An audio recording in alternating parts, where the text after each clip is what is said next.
Il y a quelques semaines, on a enregistré une émission sur l'étude clinique sauvage menée illégalement par Jean-Bernard Fourtillant pour évaluer l'effet de la valentonyne pour soigner des patients atteints de Parkinson, d'Alzheimer et d'autres pathologies. Quand on a diffusé la vidéo sur Perspective Croisée, la nouvelle chaîne YouTube où l'on rediffuse ces émissions, on a eu beaucoup de témoignages de défenseurs de Fourtillant. Des gens avec qui, avouons-le, on n'a pas vraiment l'habitude d'interagir. Ça a pris la forme parfois d'insultes, mais aussi de discussions assez constructives. Et ce qui revenait beaucoup, c'est que des centaines de patients témoignaient des effets bénéfiques du traitement de Fourtillant. Après avoir lu ces témoignages, on a décidé que ça valait le coup de revenir sur cette étude et en particulier d'étudier un peu sur ce que disent vraiment ces témoignages. Il y avait énormément de témoignages des participants à l'étude de Fourtillant, donc cette étude qui était menée sur des patients qui souffraient essentiellement de Parkinson, mais pas que, à qui il avait donné la fameuse molécule dont tu parlais tout à l'heure, la valentonyne, pour tenter de les traiter, on va dire. Et la première remarque qui revenait beaucoup, c'était que il y avait des centaines de témoignages positifs. Alors, on l'a eu une fois, des centaines de témoignages en commentaire, mais c'est quelque chose que, en cherchant un petit peu sur Internet, on tombe facilement sur des défenseurs de Fourtillant. Beaucoup des défenseurs qui disent ça. Qui ont ce type de truc. Alors, il se trouve que les témoignages, ils sont disponibles sur un site qui s'appelle valentonyne.fr, qui est un site fait par a priori, des proches de Fourtillant, qui s'affichent comme étant des gens ayant participé à l'étude, entre autres. Donc, j'ai été voir les témoignages, étant donné qu'ils sont disponibles.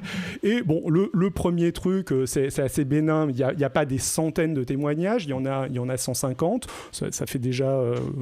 ça prend un certain temps à lire. Il les a tous lus. Donc...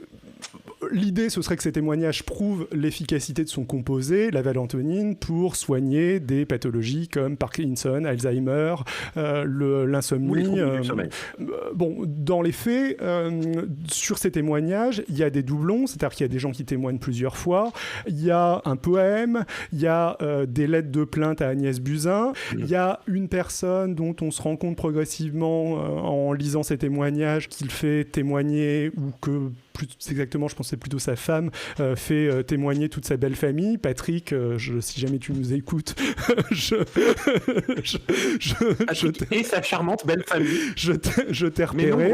Quand tes petits-enfants témoignent, c'est peut-être un petit peu beaucoup en disant on veut aider papy. Bon, c'est relativement touchant, mais c'est pas exactement des témoignages qu'on peut considérer comme étant différents du témoignage initial de Patrick. Tout ça représente pour moi un seul témoignage.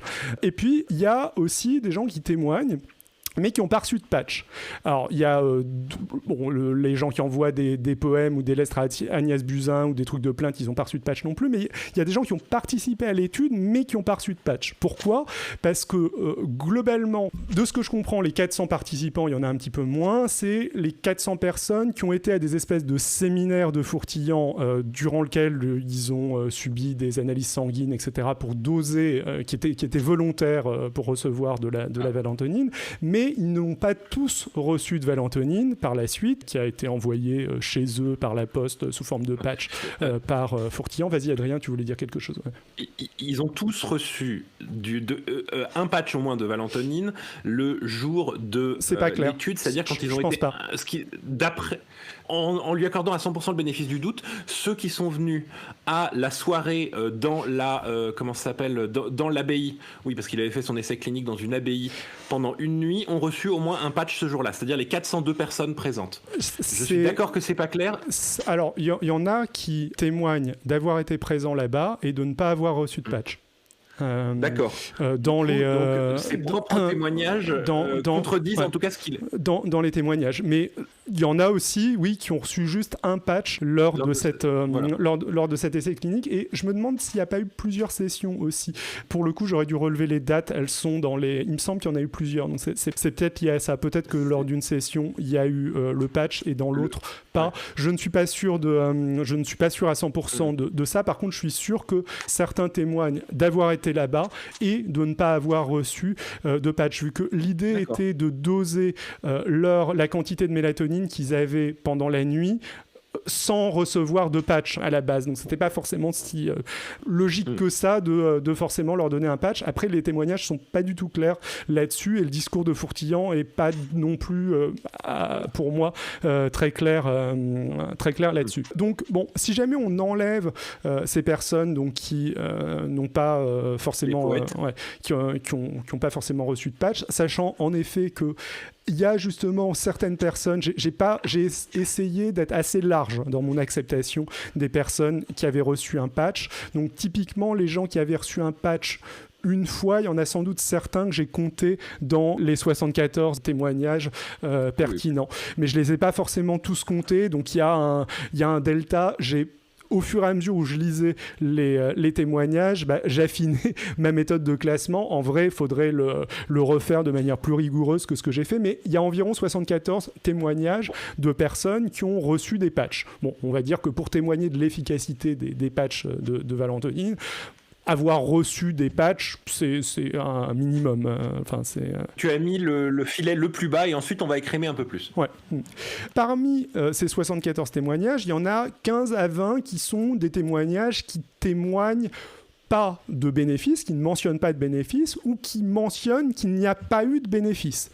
Alors, généralement, quand ils mentionnent qu'il n'y a pas eu de bénéfices, ils rajoutent « il n'y a pas eu de bénéfices parce que mes patchs n'étaient pas assez dosés. Il n'y a pas eu de bénéfices parce que le traitement a été interrompu. » Néanmoins, il n'y a pas eu de bénéfice. Il y en a d'autres qui témoignent avoir reçu de ces patchs et qui, par exemple, disent il n'y a pas eu d'effet secondaire, mais qui ne parlent pas non plus de bénéfices là-dessus. Ça concerne 15 à 20 personnes. Alors pourquoi 15 à 20 ? Parce que pareil, je me retrouve avec des témoignages, par exemple, qui ne sont pas forcément des témoignages directs de personnes ayant participé à l'étude, qui sont des témoignages de proches. Et ça peut être un témoignage de type la personne qui a accompagné la personne à l'étude, le mari ou la femme de la personne qui avait un Alzheimer en phase très avancée. Donc c'est des témoignages assez hard à lire. Tu parles de quelqu'un qui ne parle pas, etc. Et la personne qui l'a accompagnée témoigne qu'elle avait le regard plus vif après. Est-ce que tu considères que ça, c'est un témoignage de il y avait quelque chose ou pas ? C'est assez compliqué. Donc c'est pour ça que je dis 15 à 20 témoignages sans bénéfice. Il y a une certaine appréciation personnelle là-dessus. Ensuite, bon, ça réduit quand même de beaucoup déjà Ouais, ça réduit pas mal. Ensuite, il y a 24 personnes qui parlent de bénéfices assez clair lié au sommeil. J'ai inclus le sommeil et par exemple la fatigue, c'est-à-dire que si jamais quelqu'un disait je dormais vachement mieux et je me sentais moins fatigué, je considérais que les deux trucs étaient liés ensemble, que c'était un package assez logique. Faut rappeler que Fourtillant, on en reparlera un petit peu plus tard, mais tout son truc c'est un discours autour des cycles de veille et de sommeil, donc veille et du sommeil. Ouais, voilà, donc que le truc le plus logique ce serait quand même un effet autour du sommeil et que c'est pas la même chose. L'amélioration de la régulation du sommeil. Et en tout cas, c'était l'idée qu'il défendait dès le début. Ouais. C'est pas la même chose de dire qu'il y a une amélioration du sommeil que de dire que ça soigne Alzheimer ou Parkinson, par exemple. Même si, en effet, l'un des premiers symptômes de Parkinson, ce serait des perturbations du sommeil, ce genre de choses. Bon, c'est pas nécessairement complètement absurde, mais... Le truc, en fait, je sais pas si on en a parlé, mais c'est que c'est une vieille théorie de pseudoscience, donc qui circule beaucoup dans les milieux pseudoscientifiques. Je sais pas si c'est le moment d'en parler. Vas-y. C'est que, en fait, il y a des gens qui attribuent des propriétés quasi magiques, et ça touche des fois des scientifiques, à la glande pinéale. Donc, la glande pinéale, c'est un petit organe à l'intérieur du cerveau, à la base du cerveau, qui, à l'origine, évolutionnairement, qui était juste un patch de skin photosensible au-dessus de la tête, capable de déterminer s'il faisait jour ou nuit par la présence de lumière. Ça a évolué et ça reste l'organe qui gère le cycle d'endormissement et ce genre de choses, le cycle circadien, voilà le mot qui m'échappe. Et le truc, c'est que avec cette explication extrêmement brève que je viens de faire du truc, on peut dire que c'est le troisième œil. Il y a beaucoup de gens pseudo-scientifiques qui saute pour faire des explications beaucoup plus tordues que ça, te dire, et aussi pour t'expliquer que toutes les maladies du cerveau sont liées à une perturbation de ta glande pinéale. Très clairement, Fourtillant semble sauter dessus. Ouais. C'est quelque chose qui n'est pas du tout démontré. C'est quelque chose... déjà, la façon que j'ai faite d'expliquer le rôle de la glande pinéale est extrêmement sommaire et nécessiterait beaucoup d'astérisques dans tout ce que j'ai dit. Mais j'ai besoin de faire ce résumé rapide pour vous expliquer comment on en saute à...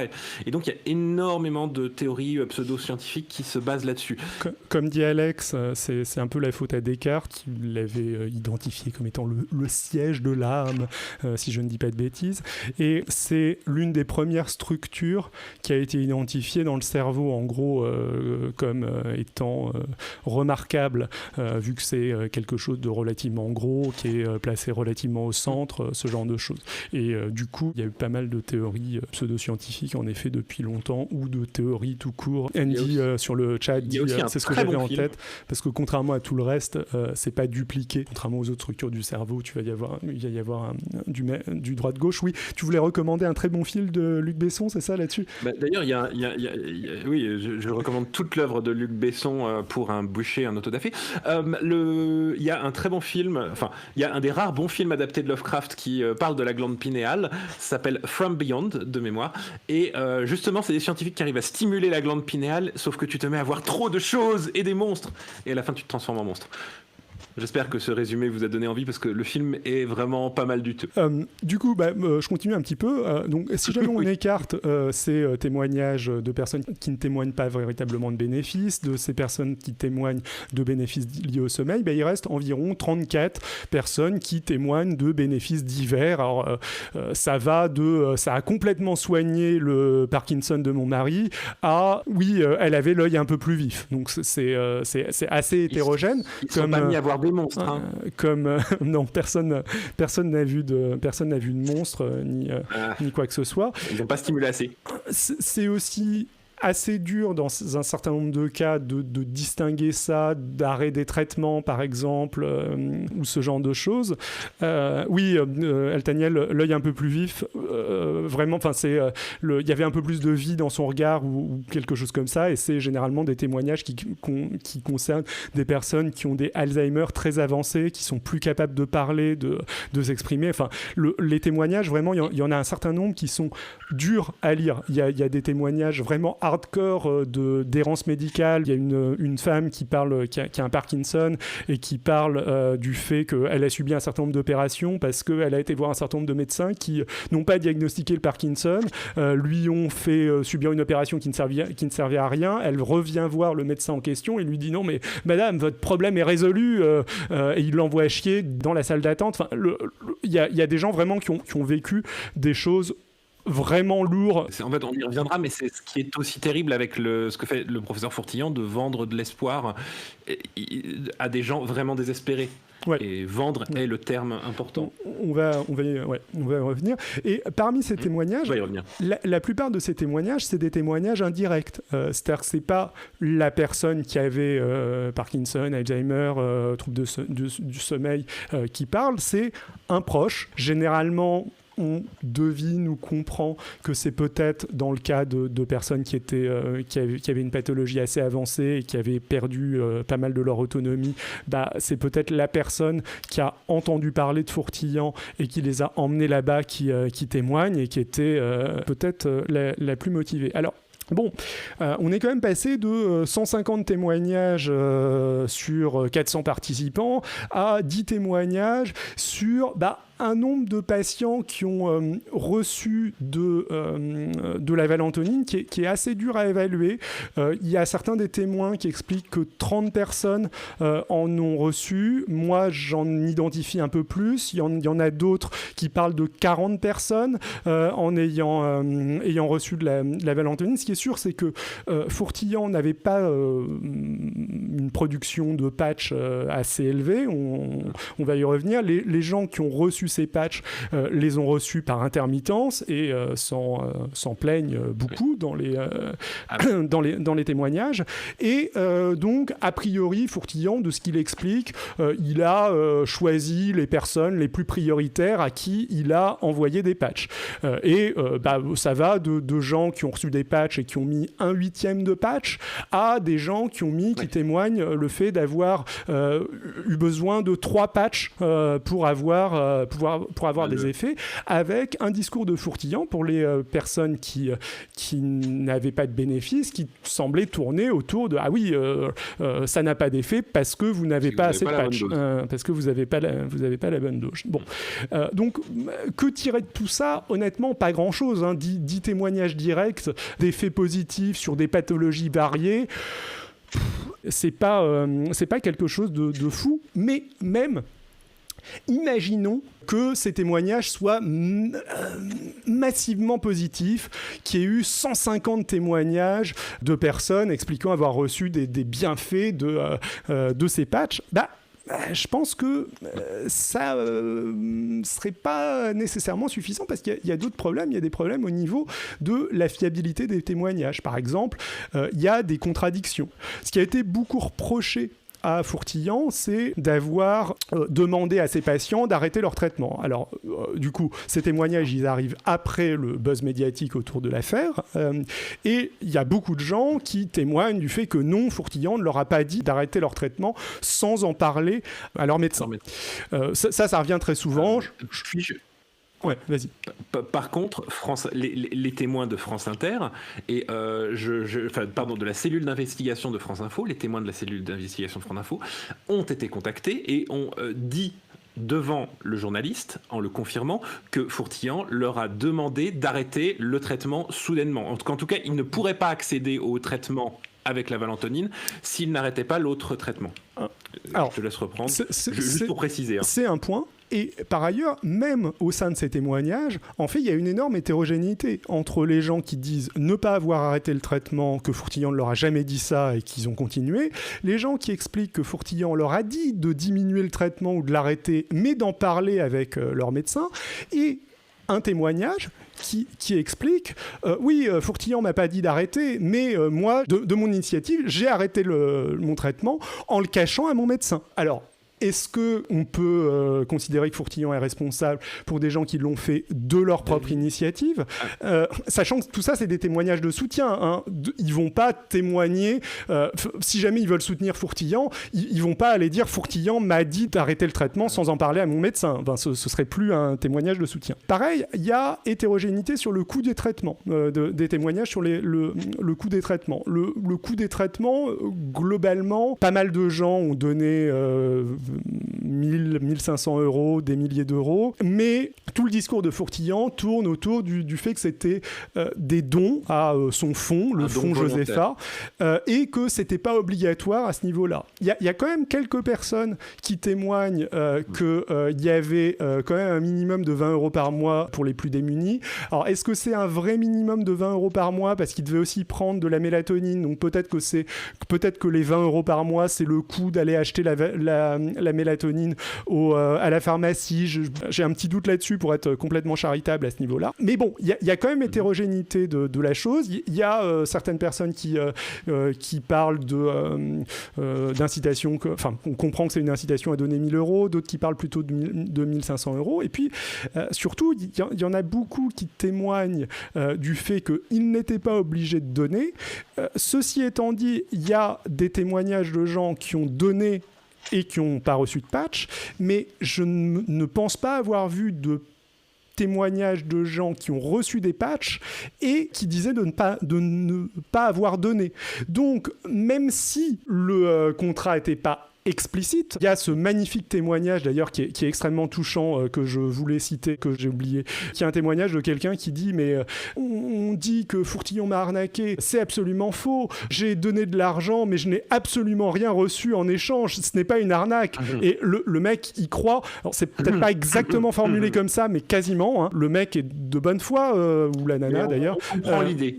Mais bon, tu regardes ça avec un peu de recul, tu te dis putain, et puis pareil au niveau du statut de l'étude. Alors ça, c'est le truc le plus hétérogène. Ça va de gens qui expliquent le discours de défense de Fourtillant, qui est ce n'était pas une étude, on n'était pas dans le cadre de... d'un essai clinique, etc., ce genre de choses, à d'autres personnes qui témoignent, qui essayent de défendre Fourtillant en disant « Mais non, c'était une étude très sérieuse. Regardez, Fourtillant m'a expliqué les différentes phases de l'étude entre la phase 1, la phase 2, la phase 3, ce genre de choses. On va y revenir de l'autre côté. » Donc, il y a aussi une nana qui témoigne. J'étais assez empathique avec elle, d'ailleurs. Donc, c'est quelqu'un qui a Parkinson, qui explique... Donc, c'est un peu de l'errance médicale à nouveau, mais elle a l'air très combative. Elle est en mode, bon, elle ne sait pas vraiment si le truc de Fourtillant va marcher ou pas, mais elle a très envie de faire des essais cliniques. Elle explique avoir contacté des hôpitaux, etc., pour tester des traitements expérimentaux, machin, et elle a toujours été refusée. Elle ne sait pas exactement pourquoi, elle trouve que c'est compliqué, etc. Et l'unique raison pour laquelle elle va vers Fourtillant, c'est parce que c'est le seul qui lui permette de participer à un essai, à des traitements expérimentaux, et de ce qu'elle dit de sa motivation, c'est essentiellement faire avancer la science. Justement, c'est intéressant aussi de parler un petit peu de la motivation des gens, en tout cas de ce qui transparaît dans leurs témoignages. Ce qui est assez surprenant, c'est qu'il y a pas mal de témoignages qui réexplique en gros tout le discours de Fourtillant. On va voir où est-ce qu'il est, ce discours qui explique son système veille-sommeil, qui explique la découverte de la valentonine, etc. Et bon, moi je trouve ça assez bizarre comme réflexion de considérer que la ministre de la Santé, Agnès Buzyn, a besoin, ou que les autorités régulatrices ont besoin qu'on leur explique le traitement de Fourtillant, comme si lui-même n'était pas capable de l'expliquer lui-même.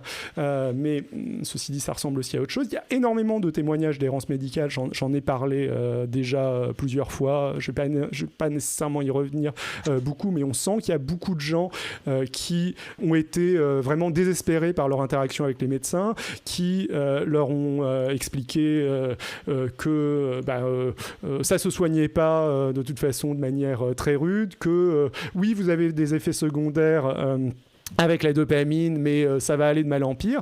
Et ces personnes désespérées, et que peut-être le système médical classique a un peu violemment rejeté, cherchent désespérément à s'accrocher à quelque chose et vont vers ce qu'ils trouvent, à savoir Fourtillant. Et justement, Fourtillant, il y a énormément de témoignages, qui est toujours assez surprenant dans le cadre de ces témoignages, qui expliquent que c'est quelqu'un de gentil. Il m'a dit chaleureux. Gentil, chaleureux, il m'a dit de le tutoyer tout de suite, ça prouve bien qu'il n'y a pas de dérive sectaire.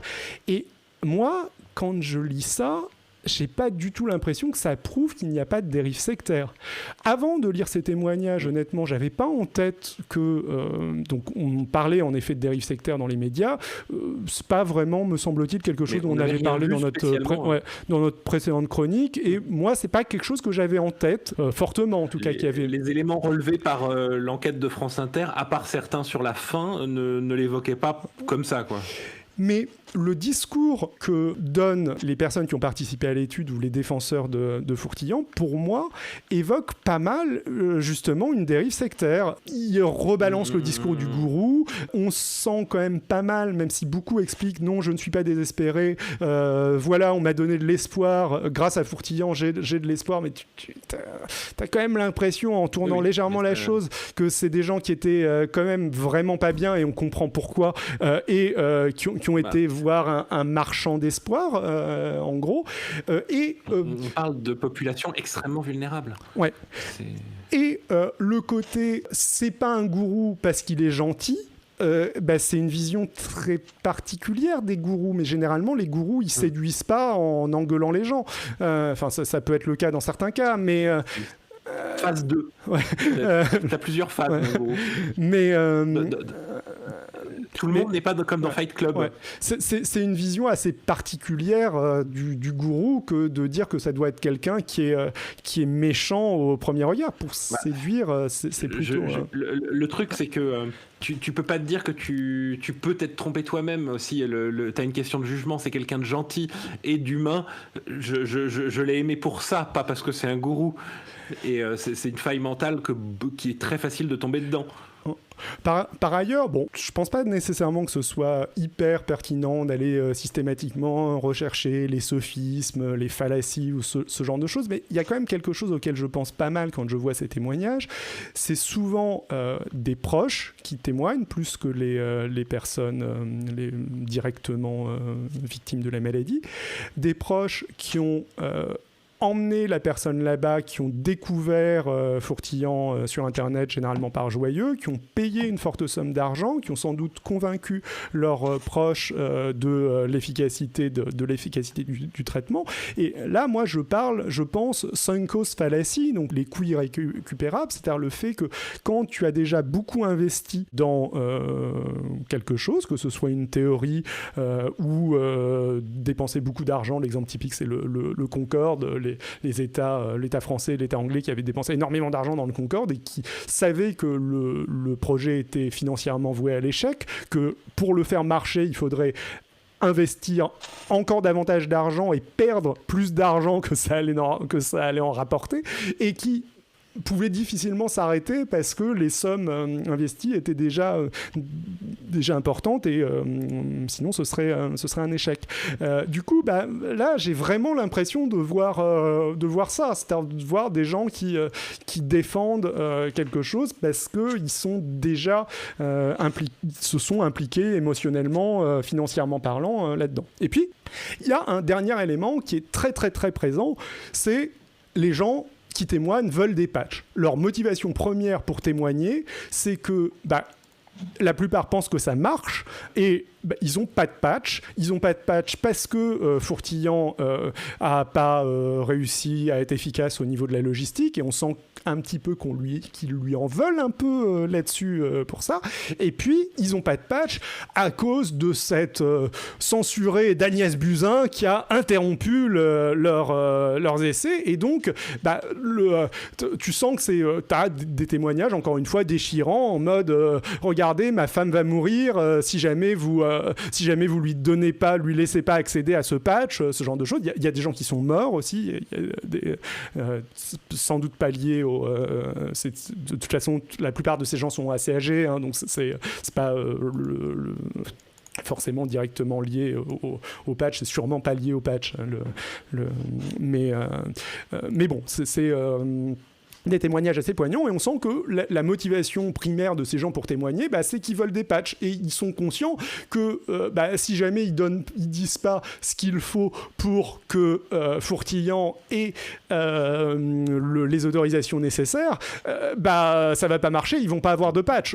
Donc du coup, leur témoignage clairement... La motivation derrière ces témoignages est très très douteuse. Enfin, leurs histoires sont tragiques, mais malgré tout, leurs témoignages sont pas neutres et peuvent pas être... Et alors pourquoi est-ce que leurs témoignages sont pas neutres? Parce que après tout, on pourrait se dire, là, Fourtillant, il découvre une hormone la valentonine, qui a des effets sur le cycle du sommeil, il veut faire une étude pour étudier ses effets, ce genre de choses. Mais qu'est-ce que ça a à voir avec Alzheimer? Qui a convaincu ces gens? C'est surtout Parkinson, beaucoup plus qu'Alzheimer d'ailleurs, qui a convaincu ces gens que ça permettait de soigner Parkinson, de soigner Alzheimer, alors que c'est juste une étude. Ils sont en train de voir quels sont les effets potentiels. Alors, je vous mets les titres des vidéos qui étaient sur le site du fonds Josepha, qui sont pas forcément des interviews, d'ailleurs des vidéos montées assez bien d'ailleurs, avec des petites infographies, ce genre de choses. On sent le vidéaste en toi qui commente. Ouais, donc, les causes et le traitement de la maladie d'Alzheimer enfin découvert. Donc ça, c'est ce que les gens voient sur YouTube, quoi. Il faut une recherche Google, cause et traitement de la maladie d'Alzheimer. Ils tombent là-dessus. Les véritables causes et le traitement de la maladie de Parkinson, les causes des dépressions nerveuses et leur traitement. Donc ça, c'est des vidéos qui datent de 2016, d'avant toute la médiatisation de l'affaire. Et avec ce genre de vidéos, on comprend que ce qu'on vend aux personnes qui vont participer à l'étude, c'est pas un test, c'est un traitement.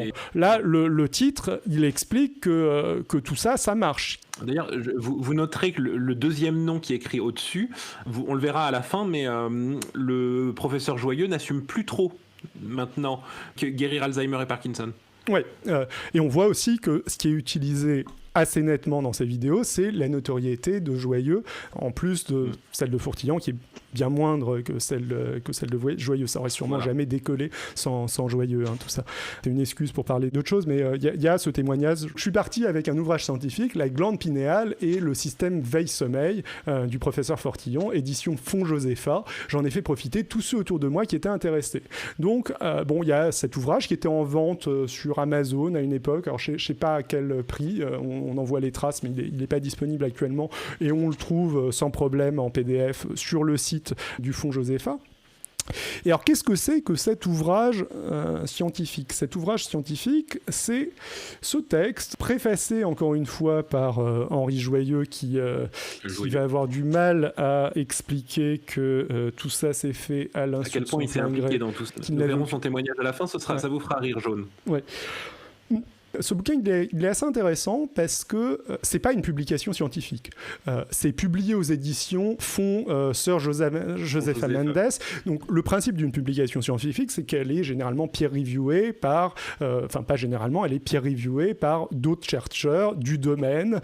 Donc, c'est un système qui a plein de problèmes. Hein, les peer-reviews, on en parle régulièrement. Pas vraiment les peer-reviews, mais le coût des publications scientifiques, ce genre de choses. On en parle régulièrement dans les autres revues de presse qu'on fait avec Simon, mais ceci dit, le fait que ce soit reviewé par d'autres scientifiques, ça apporte un crédit à la qualité scientifique de la chose. Ça, c'est reviewé par personne. D'autres scientifiques peuvent refaire les expériences ? Ouais, ça veut dire que d'autres scientifiques peuvent refaire les expériences, et ça veut dire que d'autres scientifiques ont mis en jeu leur crédibilité sur le fait que l'article ne disait pas complètement n'importe quoi. Or, là, cet article, il est publié par le fonds Sir Josepha Mendes. Le fonds Sir Josepha Mendes, c'est Fourtillon. Donc c'est Fourtillon qui auto-publie son bouquin. Et puis, je regrette, ça a été reviewé par une bonne sœur morte depuis 1924 qui lui a apporté la révélation mentalement. Donc, c'est encore plus sûr que du scientifique. Franchement. Qu'est-ce que tu fais confiance ? Albert Einstein, une bonne sœur morte. J'avoue, là-dessus, je ne peux rien dire. Oui, Andy dit dans le chat, pour être précis, les articles, oui, les bouquins, pas forcément, mais généralement, c'est publié par des éditeurs qui servent de caution et vont chercher des auteurs qui ont publié dans des articles peer-review. Oui, tout à fait pour les bouquins. Oui. Mais ceci dit, c'est pas publié à compte d'auteur. Ça peut être des espèces des compilations avec un chercheur qui va contacter d'autres auteurs, etc. Mais bon, là, ce qui est important, c'est que ça a été fait complètement en dehors du cadre de la recherche scientifique habituelle, même des éditions, des éditions habituelles, quoi. C'est vraiment publié à compte d'auteur. Il n'y a personne qui certifie du sérieux du truc. Et puis, bon, c'est très bien mis en page. Je ne vais pas aller dans le détail de l'article là maintenant, mais c'est pas une publication scientifique, c'est un mélange d'un truc extrêmement vulgarisé au début, où Fourtillon vulgarise sa théorie, et des espèces de notes de bas de page, mais qui sont pas exactement des notes de bas de page, des pour aller plus loin, où on se retrouve avec différents chapitres, où il développe différentes choses qui peuvent être soit complètement ses théories à lui, soit des choses qui me semblent à peu près avérées scientifiquement, même si c'est pas mon domaine de recherche, donc moi-même j'ai pas nécessairement les connaissances pour dire, je peux dire avec certitude que certaines choses ne sont pas avérées scientifiquement.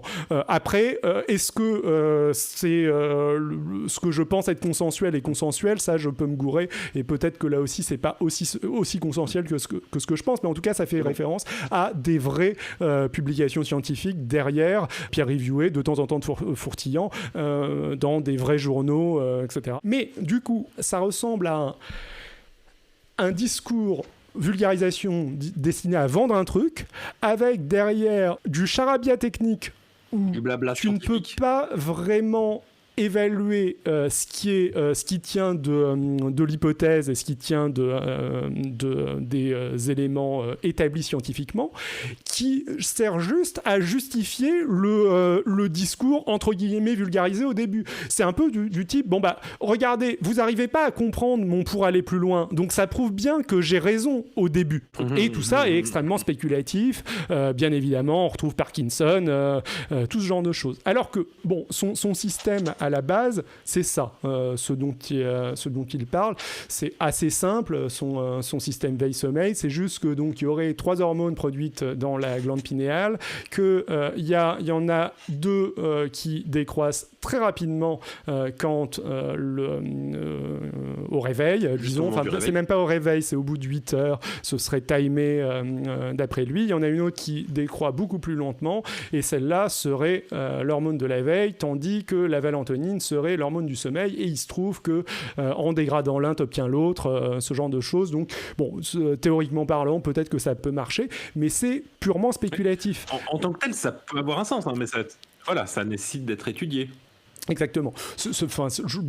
J'en sais rien si c'est une bonne hypothèse ou pas, mais on peut revenir. Je vais faire une mini pause sur ce graphe pour revenir un petit peu sur la chronologie de la chose. Donc ça, d'après Fourtillant, donc c'est pas vraiment un truc non plus qui a fait l'objet de beaucoup de publications scientifiques, mais il trouve une publication qui doit dater des années 60, si je dis pas de bêtises, qui aurait détecté cette hormone dans un cerveau animal. La valentonine, donc c'est lui qui la découvre en 94, et la mélatonine, c'est complètement établi que c'est produit par, en effet, la glande pinéale, tout ça. Ok, on va revenir là-dessus un peu plus tard, mais on a vu les témoignages, on a vu qu'il n'y en avait pas tant que ça, on a vu qu'ils n'étaient pas si fiables que ça, mais imaginons qu'on ait en effet 150 témoignages et que ces 150 témoignages soient fiables, qu'on ait une métrique assez précise, que ça a été relevé correctement, etc. Cette étude permettrait toujours pas... c'est pas le cas du tout, mais imaginons. Cette étude permettrait toujours pas de tester l'efficacité de la valentonine, en fait. Pourquoi ? Parce qu'il n'y a pas de contrôle. Les pathologies... elles sont diverses. Il y a des gens qui ont Parkinson, des gens qui ont Alzheimer, des gens qui ont des troubles du sommeil, une personne, je crois, qui a un cancer ou un truc du genre. Les traitements, ils ont été interrompus à plusieurs reprises pour des questions d'approvisionnement, etc. Et puis, Fourtillant personnalise les traitements. Alors, personnaliser les traitements, ça peut avoir un sens quand quelque chose est établi. On peut aussi comprendre qu'il dose la quantité de mélatonine dans le sang pendant la nuit de ses patients et qu'il donne une dose adaptée de valentonine en fonction de ça.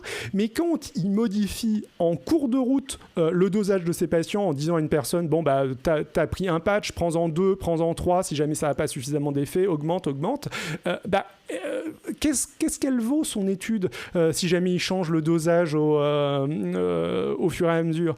Qu'est-ce qu'il teste et sur quoi est-ce qu'il se base? Son cul. En temps normal, comment est-ce que ça marche, le fait de développer un médicament? Donc déjà, il y a de la recherche fondamentale, il y a le fait d'avoir une théorie. Donc là, ce serait le cycle veille-sommeil de Fourtillant, ce serait éventuellement de la recherche fondamentale. Seulement, c'est de la recherche fondamentale qui n'a jamais fait l'objet d'une publication scientifique. À aucun moment. Fourtillant a publié des brevets dès 1994, on va y revenir, mais il n'a à aucun moment fait une publication scientifique. Ensuite, il peut y avoir de la recherche appliquée. Ça peut être identifier une molécule, identifier ce que l'on va utiliser pour soigner les gens. Après, il va y avoir des études précliniques, donc ça va être des études sur l'animal, le fait de voir la toxicité. Quelle dose produisent quoi sur X ou Y indicateurs qu'on essaye de modifier. Je sais pas, là, par exemple, les effets de la valentonine sur des marqueurs de Parkinson ou d'Alzheimer chez le rat, ça existe, des rats génétiquement modifiés. Mais tout ça, ça donnerait lieu à tout ça, ça donnerait lieu à une publication à chaque fois, j'imagine. Et tout ça, ça donnerait lieu à des publications, oui, bien sûr. Oui, un truc qui nous est venu souvent, en fait, c'était pas dangereux de faire cet essai sur l'homme parce que c'est un dérivé de la mélatonine, c'est un truc de la même famille, et la mélatonine, c'est quelque chose de bénin, sauf que, déjà, la mélatonine, on sait que c'est pas hyper dangereux parce qu'on l'a testé par des essais essais cliniques. On a fait un essai clinique avant sur l'être humain. Et justement, les essais cliniques, qu'est-ce qu'ils nous ont dit? C'est que la mélatonine en elle-même a des effets secondaires. Donc, je vous lis donc, ça vient du site de la Mayo Clinic, une des références pour ce qui est de la recherche médicale aux États-Unis. Quels sont les effets secondaires les plus communs de la mélatonine pure? Donc, mal de tête, tête qui tourne, nausée et fatigue. Bon, fatigue vu que c'est un truc géré. Donc, c'est déjà quelque chose, mais on a aussi des effets secondaires plus rares qu'on a pu détecter parce qu'on a fait des études cliniques très avancées. Donc là, il faudrait revenir à la page précédente. Des trucs qui, je pense que vous le voyez, bouffée ne durant pas longtemps de dépression, les mains qui tremblent, anxiété légère, crampe abdominale, irritabilité, alertness, attention réduite, confusion, désorientation et baisse abnormale de la pression sanguine. Et il est recommandé, parce qu'on a pu faire ces essais cliniques et qu'on sait que ces effets secondaires existent, de ne pas conduire ou d'utiliser de machinerie lourde dans les 5 heures après avoir pris des suppléments en mélatonine. Donc l'argument c'était pas bien grave de faire un test sur la valentonine parce que bon, c'est un dérivé de la mélatonine, ne tient pas du tout. Il y a de plus un truc qu'on a pu détecter grâce aux essais cliniques que, comme tous les médicaments, il peut y avoir des interactions. Il y a des interactions connues entre certains anticoagulants, certains anticonvulsants, les drogues contraceptives, le médicament contre le diabète et les médicaments immunosuppresseurs. Donc, voilà. Bon, sachant aussi qu'il y a de toute façon un paradoxe à se dire que ce composé va être différent de la mélatonine parce que la mélatonine ne permet pas de réguler si efficacement que ça le cycle du sommeil, ou en tout cas il y a besoin de l'associer avec de la valentonine et du 6-MH pour réguler efficacement le cycle du sommeil, le discours de Fourtillant, et dire en même temps mais de toute façon la mélatonine c'est gentil, ça fait rien, donc la valentonine et mon association c'est gentil, ça va rien faire de mal non plus. Si jamais ça fait quelque chose, ça peut aussi faire quelque chose de mal. Il a fait des textes toxicologiques, sans doute parce qu'il a été sans doute parce qu'il a été obligé à le faire, qui ont vérifié sur le rat, il me semble. Toxicité aiguë. Toxicité aiguë, sans doute sur le rat. Okay. C'est ce qu'il a testé. Je pense pas d'ailleurs que ce soit lui qui l'ait fait faire. Je pense que c'est plutôt la boîte qui produisait les patchs qui devait avoir ça dans son cahier des charges à faire, si j'ai bien compris. Oui, ok, il a relevé la dose mortelle. Globalement, il a vérifié que la dose qu'il donnait n'était pas une dose mortelle. Oui, mais bon, ok. Soit. Comme on vient de tu voir la liste de la Mayo Clinic, il y a beaucoup d'autres choses à établir. Tu vas pas directement tuer les gens. Bon, ça veut pas dire que tu vas pas leur faire du mal. Bon, ceci étant dit, combien de temps ça reste dans l'organisme? Peut-être que ça ne fait rien. Je suis pas du tout en train de dire qu'il y a forcément des effets secondaires. Alors, deuxième chose, donc on parlait des essais cliniques. Un essai clinique, comment est-ce que ça se passe? En fait, les essais cliniques, en France, parce que je ne vais pas donner d'avis sur les autres pays parce que ça peut être légèrement différent, mais on va se retrouver. C'est le premier moment où tu as le droit d'administrer ta drogue que tu veux étudier à un être humain. Et avant de faire quoi que ce soit, avant de commencer même à déterminer si tu as un effet, si tu as quoi que ce soit, on demande à ce que tu fasses des essais de phase 1. Pour être autorisé à faire je vais vous expliquer ce que c'est. Pour être autorisé déjà à faire ça, il faut que tu aies fait tes essais sur l'animal, que tu puisses dire alors mon médicament, il attaque pas le foie des animaux, mon médicament, il tue pas immédiatement les animaux, il leur fait pas d'effet à long terme. Ça, c'est les effets précliniques dont on parlait tout à l'heure. Ouais. Voilà, il faut que tu apportes ça à l'AMM, un bon dossier disant tout ça. Et ensuite, tu fais un essai de phase 1, tu vas avoir, il me semble, entre 30 et 40 personnes en bonne santé sous un très strict contrôle médical, donc en gros hospitalisés généralement, des volontaires qui n'ont pas rien comme pathologie à côté, qui vont juste prendre le médicament, on va les observer et on va voir est-ce qu'il n'y a pas tout d'un coup une interaction bizarre qu'on n'avait pas vue chez les animaux, est-ce qu'ils ne sont pas en train de s'effondrer en se transformant couverts de fourrure et en mangeant leurs observateurs. Ce sont des choses qui arrivent, j'ai vu des documentaires là-dessus, généralement sur W9 tard le soir, et voilà. Avant quoi que ce soit d'autre, tu vas faire cet essai de phase 1. première. Donc là, on teste pas du tout l'efficacité comme médicament. On vérifie juste que ça fait rien de mal aux gens. On vérifie que ça sort bien, que le taux dans le sang baisse, on vérifie tout, voilà. On établit pas mal de choses, les trucs préliminaires. Mais on soigne pas, vu qu'on n'est pas sur des patients. On n'est vraiment pas en train de chercher à soigner. Phase 2, on va commencer à réfléchir à soigner, on va choisir un petit nombre de volontaires et on va juste essayer de voir les différentes doses de médicaments qui commencent à avoir un effet observable sur ce qu'on veut mesurer. C'est à peu près comme ça. Hein, ouais, ça et donc c'est entre 40 et 80. Ça va être sous un contrôle médical un peu moins strict vu qu'on a établi que les gens vont pas mourir immédiatement quand exposés au truc. Et c'est grâce à ces essais qu'on va pouvoir établir une dose pour la phase 3. La phase 3, on va dire... Là, je veux mesurer objectivement quel est l'effet. Ça se fait avec beaucoup de monde. Ça se fait en double aveugle, c'est-à-dire qu'on va avoir une cohorte de patients qui vont recevoir un placebo, une cohorte de patients qui vont recevoir le vrai médicament, et ni l'un ni l'autre ne savent s'ils ont le médicament ou le placebo. Et les médecins qui administrent aussi la dose, c'est le deuxième aveugle, ne savent pas non plus s'ils sont en train d'administrer le placebo ou le médicament. Ouais, juste un mot, comme c'est dit dans le texte, c'est pas forcément un placebo, justement, il y a eu tout un tas de débats là-dessus autour du VIH. C'est un tout petit peu pour que je le lise, mais... Soit tu donnes un placebo, soit tu donnes le traitement de référence contre la maladie en question. Parce que t'imagines bien que si jamais tu veux tester l'efficacité d'un nouveau traitement contre le VIH, tu vas pas sacrifier 5000 personnes pour voir si ton nouveau traitement est plus efficace que l'ancien. Il y a eu beaucoup de débats autour de ce genre de choses, autour des changements en cas d'urgence, quand il y avait des données intéressantes en cours de choses. Il peut y avoir quelques petites variations là-dessus. Mais, Et d'ailleurs, c'est assez amusant parce que je me souviens au début de la pandémie, le professeur Raoult, quand on lui demandait « Mais pourquoi n'avez-vous pas fait une étude en double aveugle de la chloroquine pour ça ?» qui disait « Mais vous imaginez, j'ai des patients malades et je devrais leur donner un placebo. » Ce qui était intéressant justement d'en être à ce niveau de réflexion scientifique quand il est censé être un très bon scientifique. Mais ça, c'était une petite attaque personnelle.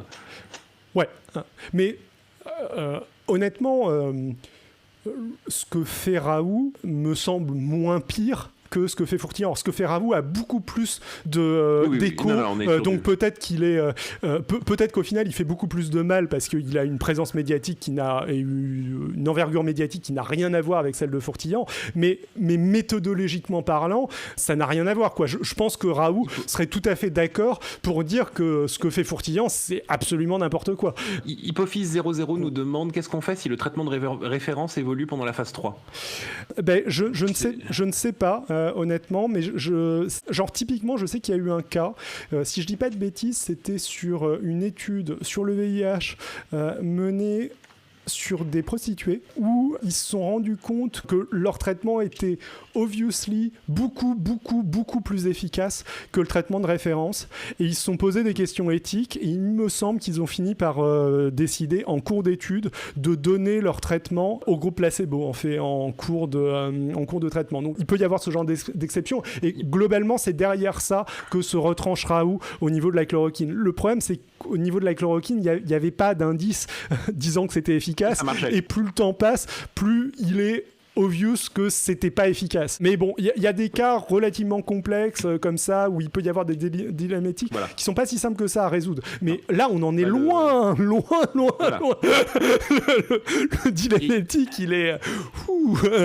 On parle surtout des phases 1 à 3 en fait quand on parle d'essais cliniques. Il y a néanmoins une phase 4 qui est juste une question de bon sens. En fait, c'est après leur commercialisation, on va faire des études beaucoup plus longues sur la surveillance des patients à long terme. C'est de ça qu'on parle quand on utilise le terme de pharmacovigilance qu'on a beaucoup entendu parler avec les administrations de vaccins Covid récemment. Si vous avez fait attention à BFM TV, si comme moi vous laissez BFM TV allumé toute la journée. Seuls les vrais savent. Usul et Mister Gidel l'ont fait et ils en ont souffert, hein, les pauvres. Et du coup, cet essai clinique qu'a fait Fourtillon, ça correspondait à la phase quoi ? Ça correspondait à la phase rien du tout, parce que c'est un mélange de phase 1, de phase 2 et de phase 3, mais ça zappait Mais alors qu'il beaucoup était la phase pas sûr. 1, alors qu'il n'avait pas fait les essais précliniques sur l'animal avant, et alors que si jamais on revient là, je veux dire, la recherche fondamentale, bon, il avait éventuellement une idée, mais elle n'avait pas fait l'objet de publications scientifiques. La recherche appliquée, ouais. Les études précliniques, on va être très généreux et dire qu'il en avait fait une partie, même si c'était dans des... elles sont pas satisfaisantes. Ouais, elles sont pas satisfaisantes, et c'était dans des conditions bidons, ça n'avait pas vraiment enfin, peu rigoureuse, n'ayant pas donné lieu à des publications scientifiques, etc. Et il est passé directement aux essais cliniques, et même pas aux essais cliniques vraiment de phase 1, hein, parce qu'on est plus aux essais cliniques de phase 2 ou 3, en gros. Un mélange des deux. Globalement, sur plusieurs pathologies en même temps. Sachant que la logique de son truc, et dans ses interviews avec le professeur Joyeux, c'est un petit peu ce qu'il dit. Il explique que, oui, son truc, le cycle veille-sommeil, ça va être un moyen hyper efficace pour recaler les gens qui sont jet-lagués, comme des pilotes de l'air. Et on comprend assez logiquement que si jamais son truc marche, ça devrait en effet marcher assez bien pour recaler des gens jet-lagués. Et tu te dis que c'est déjà l'idée derrière la mélatonine. Oui, exactement. Et lui, il explique que la mélatonine ne marche pas, mais que son truc à lui va marcher. Mais du coup, tu as envie de lui dire, teste peut-être déjà là-dessus pour voir que ton idée de base de pilotes marche, avant de voir si ça soigne Alzheimer, Parkinson, ou tu es obligé de rajouter 2 ou 3 niveaux, 2 ou 3 couches de raisonnement par-dessus. Un petit détail qui était dans le document que j'avais vu aussi, il y a quelque chose de très important et tellement évident que j'ai pas pensé à le relever pendant que tu disais, mais dans un test clinique, les gens sur qui on teste le médicament ne payent pas pour financer l'étude. Parce que tout de suite, tu as contaminé sur un facteur complètement évident l'observation et le résultat de ton étude, tes sujets. Clairement, il y a un gros souci éthique. Un autre truc qui est intéressant à remarquer, c'est que en 94, ce qui se passe, c'est que dans la chronologie qu'explique lui-même Fourtillant, il découvre d'abord la valentonine, donc d'abord la molécule, le truc de recherche appliquée, on va dire, puis après il a sa théorie. Il se passe quelques années, ou quelques mois en tout cas, mais le premier truc qu'il fait, c'est déposer un brevet. Et le brevet qu'il dépose dès 1994, c'est un brevet où la valentonine est déjà présentée comme une molécule miracle qui va soigner Parkinson, Alzheimer, les cancers. Je l'ai lu, le brevet. Juste pour les gens qui ne savent pas forcément, un brevet, c'est pour une exploitation commerciale. Ça n'a absolument aucune valeur scientifique. Ça n'affirme absolument pas que le truc marche. Ça limite juste les utilisations commerciales futures d'un truc. Et donc, le premier truc que le gentil professeur Fourtillant a fait, qui avait vraisemblablement fondé, de ce que dit Joyeux, et de la domiciliation de la boîte sur les brevets, qui est la même que son adresse personnelle, on comprend qu'il avait un rôle très important dans ce laboratoire dont il était vraisemblablement le chef, quoi. Il y a peut-être quelqu'un au-dessus, je ne peux pas le jurer. D'ailleurs, le labo a été vendu quelques années plus tard pour 3 millions de dollars. Je ne sais pas si ça a été dans la poche de Fourtillant ou de quelqu'un d'autre. Si quelqu'un a des infos là-dessus, ça peut m'intéresser. Mais donc, le gentil Fourtillant qui ne pense qu'au bonheur de ses patients, comme en témoignent plein de gens, la première chose à laquelle il pense quand il a la valentonine, c'est tout de suite développer un brevet pour bloquer le fait que quelqu'un d'autre ait des applications commerciales là-dessus. Donc on a vu que l'essai qu'il a mené, il prouve rien, qu'il est inexploitable en fait, parce que à partir de témoignages variés sur des pathologies diverses, alors qu'on teste même pas l'idée de base, qu'on teste directement des applications relativement complexes. On n'en a pas parlé, mais les gens, ils sont pas au même niveau de maladie non plus. Je veux dire, les Parkinsoniens, ils sont plus ou moins avancés. On peut imaginer que son truc ne fasse de l'effet qu'à certains stades de la maladie, par exemple. C'est vraisemblablement c'est pas... C'est bien, mais on pourrait pas le savoir avec son étude. Hyper pertinent de mélanger tout, surtout avec des pathologies qui ont rien à voir, genre Alzheimer. Mais admettons, imaginons que la valentonine marche, que ce soit un traitement miracle, comme le disait... On a beaucoup d'imagination ce soir, hein. Faut noter. Comme le disait Eltaniel dans le chat, c'est marrant, ils ont un remède à quasi tous les mots. C'est tout à fait ça, ce qui... globalement, c'est ça sent le discours pseudo-scientifique, ce genre de choses. Hein. Je veux pas être méchant, mais quelqu'un qui me vend un remède à Alzheimer, Parkinson, le sommeil et les cancers, je le sens mal. Hein. Et je suis sûr qu'il a déposé un brevet pour protéger les gens vulnérables d'être extroqués par des utilisateurs malveillants de la mélatonine. Oui, tout à fait, Jashugan 36. C'est exactement à ça que servent les brevets. J'imagine que ça ne peut être que ça. Absolument. Bref, mais imaginons que la mélatonine marche. Donc l'étude ne permet pas de tester cette efficacité et Fourtillan, il connaît parfaitement le fonctionnement de la recherche. Fourtillan, donc les gens, ses défenseurs expliquent que c'est un grand chercheur qui pourrait avoir le prix Nobel, ce genre de choses. Bon, on se calme tout de suite, hein, c'est un chercheur, mais bon, pareil, c'est des métriques qui valent ce qu'elles valent, elles sont pas forcément top, mais il a une publication qui a quand même quelques centaines de citations, donc c'est pas mal. Mais bon, enfin, je veux dire, moi, j'ai des co-auteurs qui ont plus de citations que ça. Enfin, ça acquiesce juste que oui, il bosse dans le domaine. Ouais, il est dans le game, il bosse dans la recherche, il sait comment. Est dans la place. Il sait comment fonctionne le monde de la recherche, il sait faire des publications scientifiques. Il découvre ça en 1994, il lance son essai en 2017-2018, si je dis pas de bêtises. Il commence à se lancer à partir de 2015, on sent que la chose le réintéresse suite à sa re-rencontre avec le professeur Joyeux en 2014, alors qu'il l'avait complètement laissé de côté, son invention absolument grandiose qui va sauver tout le monde et qu'il présentait comme ça quand même dès les années 90. Donc ça ne l'intéresse pas pendant quasiment 30 ans, 20 ans disons, et vers 2014-2015, il se réintéresse d'un seul coup et à aucun moment il ne décide de passer par le process classique de la validation scientifique.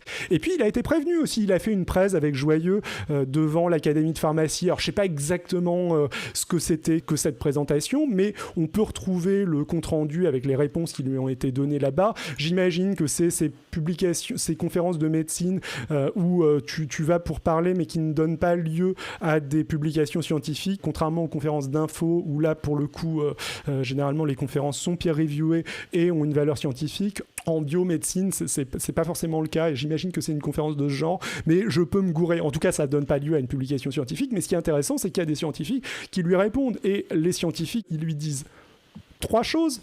Bon, le premier truc, ils lui disent bon, ok, là il y a une publication que vous citez sur la mélatonine, mais vraiment c'est un truc qui est connu depuis des années. En quoi c'est intéressant de présenter ça, c'est pas nouveau. Ils lui disent mais mec, là tu présentes des choses nouvelle, mais ce n'est appuyé par aucune publication scientifique. Donc, avant de nous en parler à nous, va faire une vraie publication scientifique et présente-nous-le, plutôt que présenter des trucs qui ont 50 ans, mais publie scientifiquement. Donc, ils lui disent explicitement. Et puis, ils lui disent un autre truc aussi, un troisième truc. Et en plus, là, tu nous parles de mélatonine, mais tu dis des conneries sur la mélatonine, t'as pas l'air de vraiment bien maîtriser ton sujet. En gros, donc c'est assez violent comme réponse à Fourtillan et il est prévenu. En plus, en vrai, honnêtement, il aurait sans doute pu tirer une publication scientifique de ce qu'il avait fait sans doute dans un mauvais journal, parce qu'a priori il y avait des soucis, mais en forçant un peu, j'imagine que ça passait et ça aurait un petit peu appuyé son discours. Il a même pas fait l'effort de publier sa théorie. De temps en temps, on publie des choses que l'on critique aussi après, en mode oui, votre théorie est intéressante, mais blabla. Là, on sait même pas s'il y a de la mélatonine dans le cerveau humain, en vrai. Il y a rien.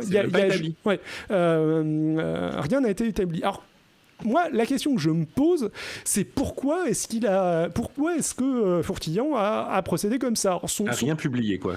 Son discours, c'est un discours en mode oui, il fallait que j'aille vite pour sauver les patients, mais non, mec, t'es pas en train de. 94 et 2017, il n'est pas allé très vite. Ouais, t'es pas allé vite du tout. Au contraire, t'as clairement pris ton temps. Ah bah, il s'est hâté lentement, comme on dit dans. En étant très très très charitable, il bosse dans ce laboratoire qu'il a créé en 94, et si je dis pas de bêtises, il ou les nouveaux possesseurs du laboratoire, je ne sais pas exactement, revendent donc pour 3 millions le laboratoire en 99. Alors peut-être a-t-il attendu, ne détenant plus le brevet original, la fin du premier brevet pour se relancer dans l'aventure de la Valentonine. Mais dans ce cas-là, on a vu des choses arriver comme ça. Ça témoigne quand même vraiment d'une volonté de commercialiser le truc et de faire du profit là-dessus. Ça témoigne pas d'une volonté de faire avancer la recherche. Il aurait pu rendre accessible à tout le monde. Avancer là-dessus, ça le bloquait pas le brevet là-dessus.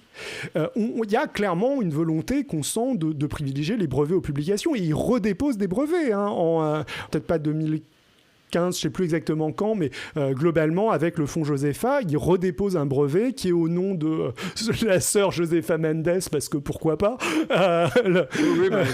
et à son nom bien sûr. Depuis 1924, c'est pratique. Dont il n'a pas le droit d'utiliser le nom d'ailleurs. En fait, oui. C'est un petit détail amusant. Soit. Il y a d'autres trucs. Alors là, je suis vraiment dans le spéculatif. Je suis pas du tout sûr de moi, mais donc. Les gens qui l'ont côtoyé, les patients, etc., le pensent comme étant quelqu'un d'extrêmement généreux, qui fait vraiment pas ça pour l'argent, etc. Et ont l'air de dire que la preuve de ça, c'est qu'il passe par un fonds, etc. On peut comprendre, en effet, oui, il passe par un fonds Josepha, il n'a pas créé d'entreprise. À ce moment-là, ça peut rassurer les gens. Oui, mais moi, je suis assez curieux. Sur le laboratoire allemand, donc il y a 2 labos qui fournissent les patchs, il y a 3M et il y a un labo qui produit la Valentonine et qui assemble le patch. Ce laboratoire-là, j'ai été sur leur site web, c'est un petit labo, ils sont je crois 18 ou un truc du genre, enfin c'est un petit labo, c'est un petit labo quoi, c'est un petit labo privé en termes de labo, en termes d'entité de recherche au sein d'une université en France, 18 personnes, c'est pas nécessairement si petit que ça, mais ceci dit, et donc ils sont pas hyper nombreux, et pendant toute la période où Fourtillant, donc entre 2015 et 2019 où Fourtillant était actif avec son truc, ils publiaient sur leur blog pas mal de choses qui étaient liées au fait d'avoir des activités en France.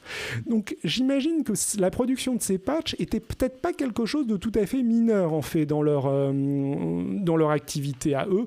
On rappelle que donc Fourtillant avait expliqué à ses patients, donc il avait tout un discours sur le coût qu'avaient ces patchs. Je crois qu'il les estimait à 1 500 €. Apparemment, il y avait des documents qui circulaient à l'époque. J'aimerais bien les voir si jamais quelqu'un les a. Je ne les ai pas retrouvés, mais je serais très intéressé par ces documents, surtout qu'a priori, ils détaillaient le prix entre quoi coûtait quoi, etc. Ce genre de choses, je serais hyper intéressé par ça. 1 500 € sur 400 personnes, donc c'est un peu moins de 400 en vrai, mais ça fait quand même 600 000 € si je dis pas de bêtises. Bon, c'est quand même une somme non négligeable. Je sais pas comment elle était répartie. S'il s'avérait que Fourtillant avait je n'ai rien trouvé en ce sens, donc je me gourre peut-être, hein, c'est purement spéculatif. Mais je serais curieux de savoir s'il n'y a pas des proches de Fourtillant ou Fourtillant lui-même qui avaient des intérêts financiers dans cette boîte, par exemple. Sachant que on voit que globalement elle a été rachetée en 2015, donc à peu près à la même époque, et à partir de la fin de l'essai, il y a une période où en tout cas sur leur blog, ils n'ont plus trop d'activité, c'est peut-être juste parce qu'ils se sont fait niquer par le fait de Fourtillant. Donc bon, là encore une fois, c'est purement spéculatif, je peux complètement me gourer, je suis pas sûr du tout, et même si je devais évaluer la vraisemblance de la théorie, je l'évaluerais à 20%, quoi. Donc, mais je trouve que ce serait intéressant quand même de creuser là-dedans, et si je le balance, c'est que je serais assez intéressé par d'éventuelles infos là-dessus, si jamais quelqu'un en avait. Voilou. Il y a aussi une autre chose qui témoigne quand même du fait que Fourtillant n'est pas nécessairement juste quelqu'un qui fait ça pour l'amour de la science et soigner des patients de Parkinson. Il me semble que c'est... j'y reviens, c'est une de ces ruptures de... j'y viens dans la partie suivante. Bah oui, c'est une de ces ruptures du contrôle judiciaire. Ouais. On arrive à la partie suivante, justement. Fourtillant est en prison en ce moment, en détention préventive, et on nous a demandé, est-ce normal, quelqu'un qui n'a jamais rien fait de mal de sa vie, et en fait, il est en prison pour violation de contrôle judiciaire. Donc, en fait, quand il y a une instruction, quand il y a des soupçons forts que quelque chose de mal s'est passé, tu es considéré comme innocent, mais néanmoins, pour la clarté de l'enquête, parce qu'il y a des soupçons suffisants dans le dossier, des éléments suffisants dans le dossier, un juge d'instruction peut te décréter des conditions à rester en liberté avant le procès. Une condition généralement toute simple, c'est que si tu es soupçonné d'avoir fait des victimes, oui, tu es encore innocent jusqu'à ce qu'on te prouve que tu es coupable lors du procès, tu es censé être traité comme innocent, mais très très très généralement, le juge va t'interdire d'avoir des contacts avec tes victimes soupçonnées. Vous notez à quel point je suis prudent dans le vocabulaire. Hein. Est-ce que tu peux zoomer un peu plus, David ? C'est vraiment tout petit sur l'écran. Donc, la première chose, en fait, que après s'être fait choper, après que l'ANSM ait interdit les essais, Fourtillant s'est fait mettre sous contrôle judiciaire et il lui a été demandé d'arrêter de contacter ses patients. Et donc, on lui avait pas encore interdit de contacter ses patients, mais déjà 3 semaines après avoir que ces essais aient été bloqués par Buzyn par Agnès Buzyn, mais surtout par l'ANSM, l'autorité française indépendante de sécurité des médicaments, il a envoyé une lettre à ses patients disant « Les lettres recommandées avec accusé de réception que j'ai envoyées à Madame Agnès Buzyn, ministre de la Santé, et à Monsieur Dominique Martin, directeur général de l'ANSM, constituent un contre-feu qui a porté ses fruits. » Il ajoute « Nous avons calmé instantanément la tempête médiatique et retourné les choses à notre avantage. Il promet que les patchs seront livrés chaque mois de façon définitive à partir du 15 octobre. » Spoiler, il n'en fut rien. Bien sûr. Est-ce que tu as besoin de l'image en fait? Je peux me débrouiller pour te la faire apparaître. Ça aurait été pratique, ouais. Ça aurait été pratique. Je vais aller sur le site de France Culture. Normalement, je devrais l'avoir. J'aurais pas plus le surlignage. Mais... Donc, il envoie ça, il affirme qu'il a réussi à rendre ses essais cliniques légaux grâce à des lettres avec accusé de réception. Aussi, je vous demande de verser rapidement les dons au maximum de vos moyens sur le compte du fonds Josepha, RIB en pièces jointes. Je compte sur votre aide financière. Ce n'est pas le moment de flancher. Enfin, le vocabulaire est quand même extrêmement douteux, quoi. Ouais, je note le nous aussi qui est très incluant.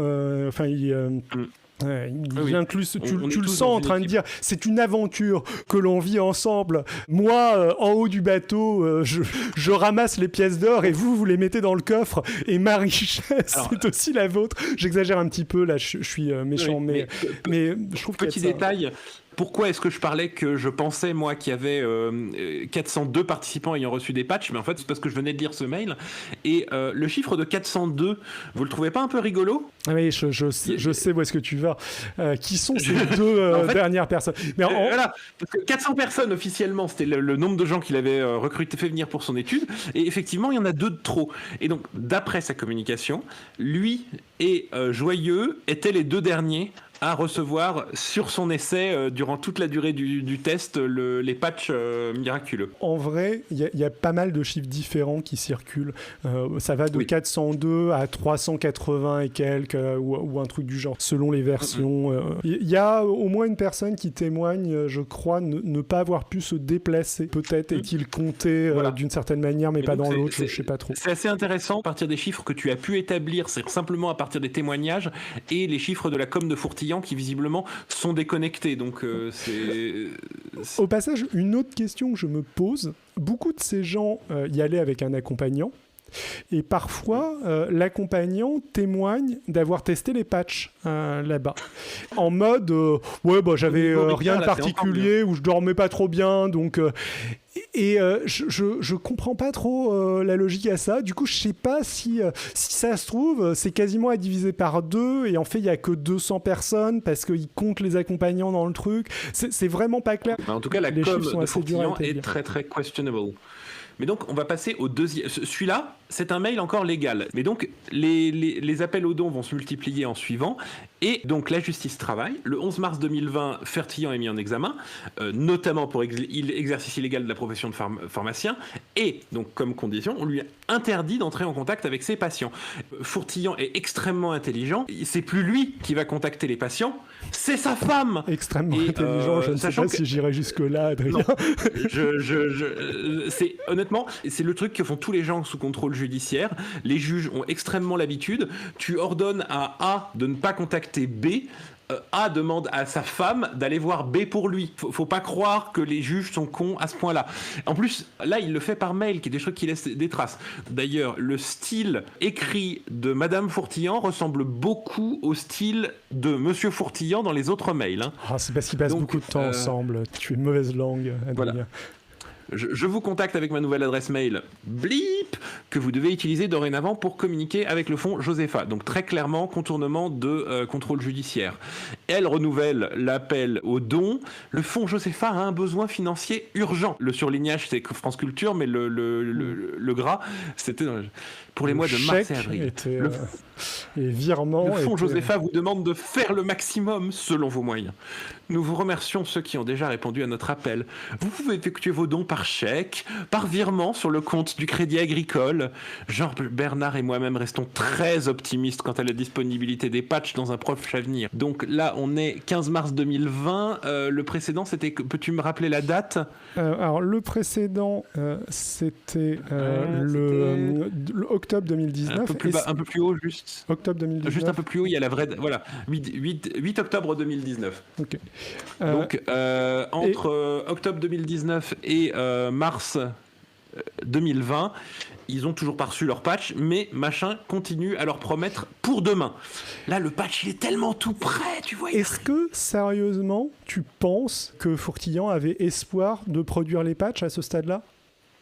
Alors, j'ai tendance à croire que ce genre de personne se met à croire à son propre bullshit. Mais donc oui, mais je n'ai aucun élément pour dire oui ou non. C'est une pure opinion personnelle.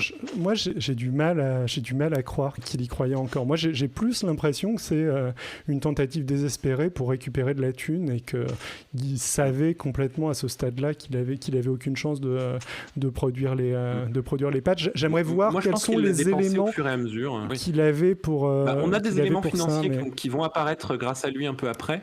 Du coup, on est déjà en violation du contrôle judiciaire une fois. Il va continuer à violer son contrôle judiciaire un peu plus bas. On peut passer au mail suivant. Le 19 mars 2020, il recontacte ses patients pour leur conseiller d'investir dans l'or et surtout de lui envoyer plus d'argent pour qu'ils puissent acheter de l'or. Donc là, on arrive à fond dans le what the fuck. Pandémie du coronavirus due à une fuite accidentelle et involontaire de ce virus à partir de Wuhan va servir de prétexte aux banques mondiales pour opérer une réinitialisation monétaire en ramenant la valeur des monnaies fiduciaires à l'étalon or. Alors s'ils l'ont fait, on attend encore, où c'était très invisible. Donc depuis plus d'un an, toutes les banques centrales rapatrient leur stock d'or. Ce n'est pas vrai. Ils ne sont plus vendeurs depuis le milieu de 2019. Ils achètent tout leur disponible et ils vont discrètement dévaluer de 2000 à 4000% les devises dans le mois qui vient en augmentant les valeurs de l'or par un facteur compris entre 20 et 30. Vous ne devez pas laisser de grosses sommes d'argent dans les banques, ni dans les compagnies d'assurance, ni sur les livrets d'épargne. La banque ne vous les voleront pas, mais dès la révaluation de l'or, votre argent aura perdu 20 à 30 fois de sa valeur. Ne laissez à la banque que le strict minimum et achetez le plus tôt possible, d'ici la fin de semaine prochaine, si possible, de l'or physique. Si vous voulez que je vous parraine, mon pseudonyme chez un vendeur d'or célèbre est Roti Bolo. Pensez à vous abonner et liker mon profil. D'ailleurs, pensez à vous abonner et liker notre chaîne. Notre profil sur chez les vendeurs de Bitcoin. Quelqu'un avait dit, c'est passé trop vite, j'ai pas pu voir, que pourquoi il leur propose pas des bitcoins, parce que lui il vise des petits vieux, pas des jeunes comme nous.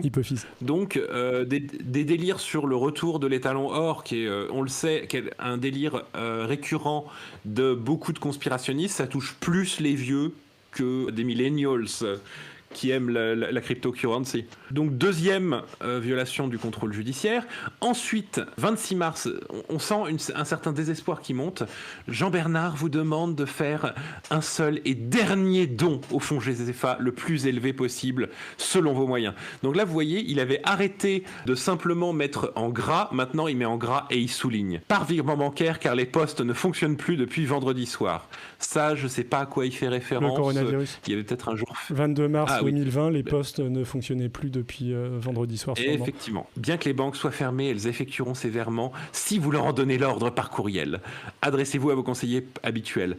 Par ailleurs, demandez à votre conseiller que la banque envoie une confirmation de virement au compte fonds Josepha sur mon mail ou sur celui de Jean-Bernard. Il est essentiel pour réussir à obtenir une ATU, puis une AMM des patchs d'ici la fin juin. encore une date, que le fonds Josepha puisse disposer de 3 à 4 millions d'euros de trésorerie. C'est à notre portée. En profitant de cette opportunité, je vous renouvelle ma promesse. Donc, what the fuck ?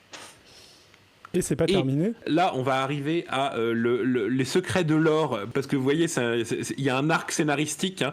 L'or, on va avoir une conclusion. Donc, chers amis, j'ai besoin de votre aide pour régler ces factures. Donc, la facture, vous pouvez la voir en haut, en gros. Car il n'y a plus d'argent, aussi bien sur mes comptes personnels que sur les comptes du fonds Josepha.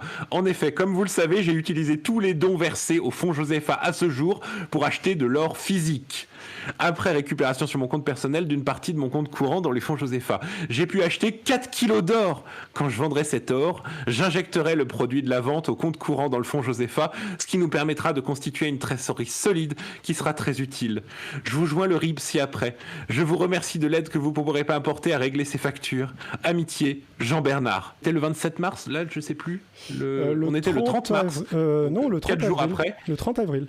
30 avril, oui. Voilà. Un mois plus tard, il avait 10 000 boules d'une mystérieuse facture dont nous n'avons pas le détail et 4 kilos d'or qui dormaient dans sa cave, qui du coup estimait, j'avais fait le calcul à l'époque, 400 000 euros à peu près, ce qui me semble crédible comme quantité de dons donnés. 600 000 euros, normalement, c'est les dons qu'il était censé...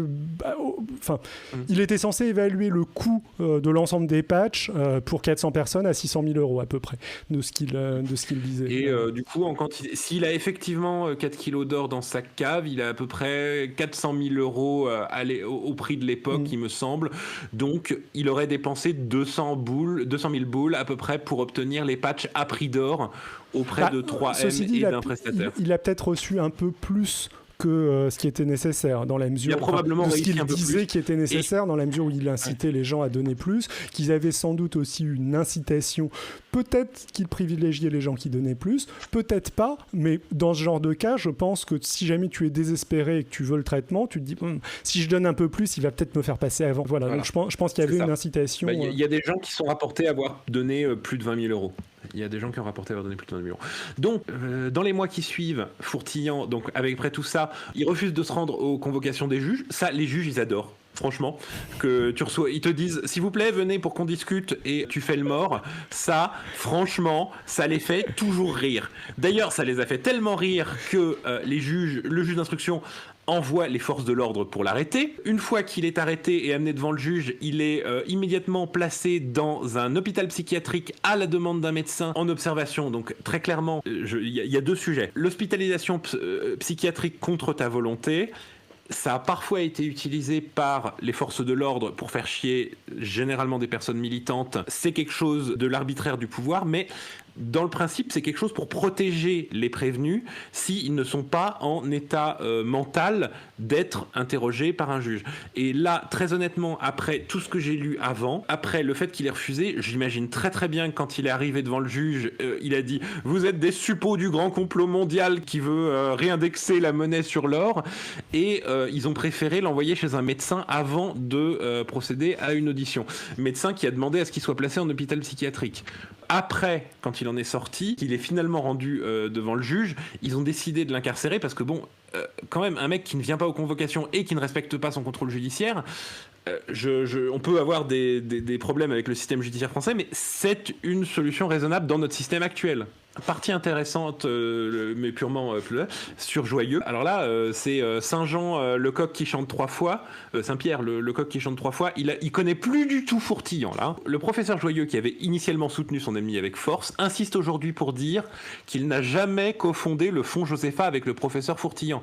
David, toi qui as bien regardé, son nom est partout. Alors, son nom est partout, mais il n'est pas ni dans les fondateurs, ni dans le conseil du fonds Josepha, j'ai vérifié. Donc c'est sans doute techniquement vrai. Ceci dit, le fonds Josepha n'aurait pas eu ce succès sans lui. Je ne sais pas si les gens qui sont membres de son conseil scientifique ou je ne sais pas trop quoi sont des profs de Joyeux, de Fourtillant. Et puis, un autre truc que je n'ai pas dit, le nom de Joyeux revient très très très régulièrement dans les témoignages. Très régulièrement, les gens expliquent qu'ils ont connu Fourtillant par Joyeux. Et ce n'était pas du tout demandé. Ils n'avaient pas besoin de parler de ça dans le témoignage. C'était vraiment spontané et ça doit représenter un petit... Décédé 100 ans avant, Jashugan. La bonne sœur est décédée il y a 100 ans. Alors, quand on lui demande s'il ne se doutait pas que les essais auxquels il a participé en 2018 n'étaient pas légaux, il s'exclame « Ouais, aujourd'hui ça paraît évident !» Mais en fait pas du tout. Il m'avait demandé de l'accompagner auprès d'industriels importants pour la production de ses patchs et il avait dirigé pendant des années des centres de recherche, connaissait la musique. Donc nous étions soit trompés, soit endormis. C'est pratique pour un truc qui fait dormir. Hein. Nous étions dans la confiance de ces industriels et de lui-même. Mais c'est n'importe quoi. Alors, je me permets de réagir à ce que dit Alex dans le chat. Pour faire l'avocat du diable, Fourtillon aurait pu mettre son nom partout, mais elle reste les préfaces de bouquins éco. Il n'y a pas que ça.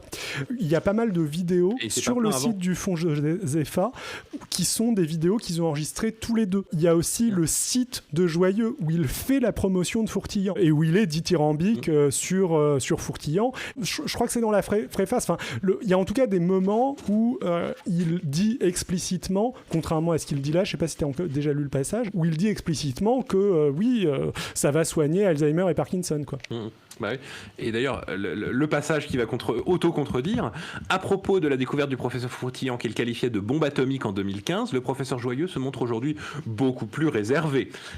Jean-Bernard Fourtillon avait tendance à penser qu'avec sa découverte, on allait guérir des tas de maladies, Alzheimer, le Parkinson et tant d'autres.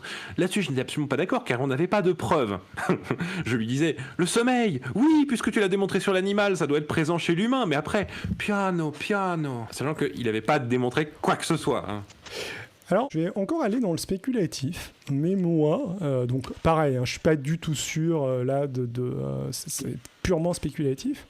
Mais non, moi, c'est la partie fun. Toute cette histoire d'or, ce que ça m'évoque, et le fait de récupérer plein d'argent très vite, ça m'évoque une fuite, en fait, potentiellement.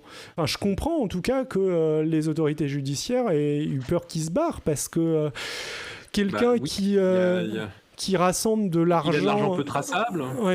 Peu traçable, etc. Au point de vider son compte courant et de plus pouvoir payer les factures quotidiennes. Hein. Et qui envoie des mails en mode « Donnez-moi encore un tout petit peu d'argent, c'est la dernière fois, etc. » Enfin, clairement, il a essayé d'extraire, je ne sais pas pourquoi, c'est peut-être avec de bonnes intentions, hein, mais il a essayé d'extraire tout l'argent qu'il pouvait de ces gens-là. Et le plus vite possible. Moi, je suis... alors, pourquoi est-ce qu'il ne s'est pas cassé avec ces 4 kilos d'or s'il les avait vraiment, Alex ? Moi, j'ai une hypothèse.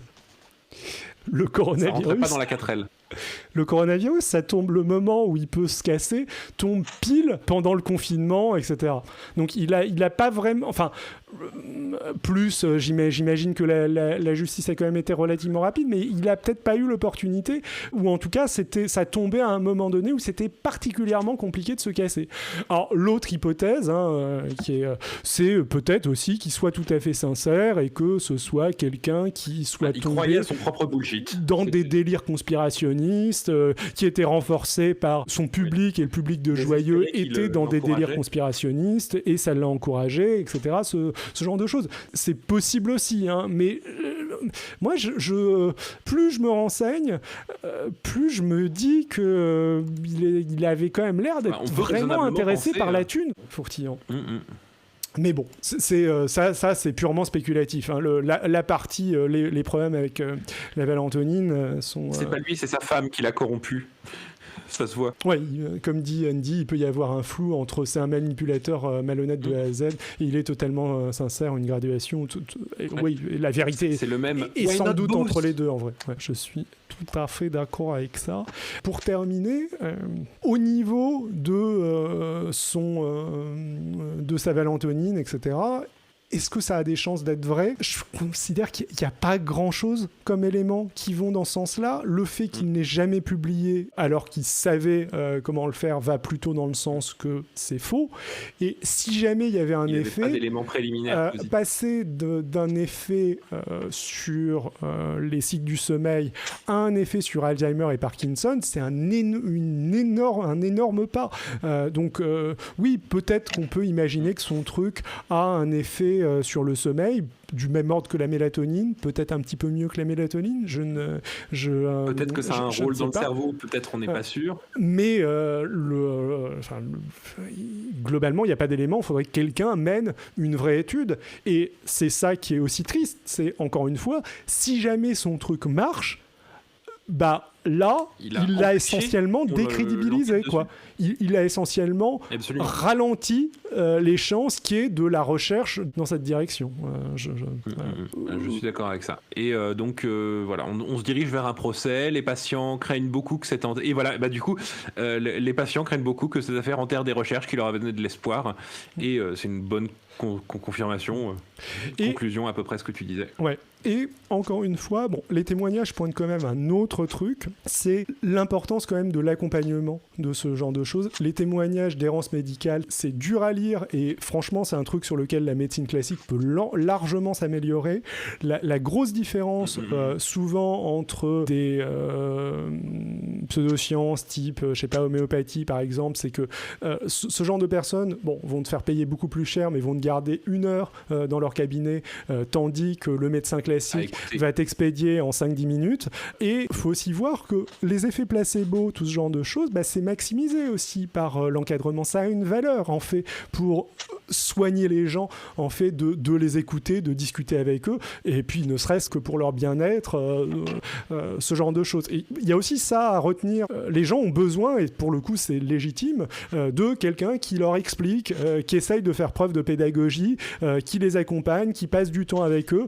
Plein de témoignages sur Fourtillant vont dans ce sens. Pour moi, dans le cadre de Fourtillant, c'était de la manipulation, mais n'empêche qu'il faudrait que des gens sérieux s'inspirent de lui au moins là-dessus, histoire de redorer un petit peu le blason de la médecine, parce que oui, c'est intéressant quand même d'expliquer à ce genre de patients. C'est intéressant aussi de leur donner de l'espoir. La personne qui pointait sa volonté de participer à des recherches et le fait qu'elle ne pouvait pas le faire, c'est aussi quelque chose d'intéressant. Peut-être qu'il y a du boulot à faire pour améliorer ce genre de choses, participer plus facilement à de vrais essais, ne serait-ce que pour l'espoir que ça donne. Cette dame, elle avait l'air assez lucide sur sa condition.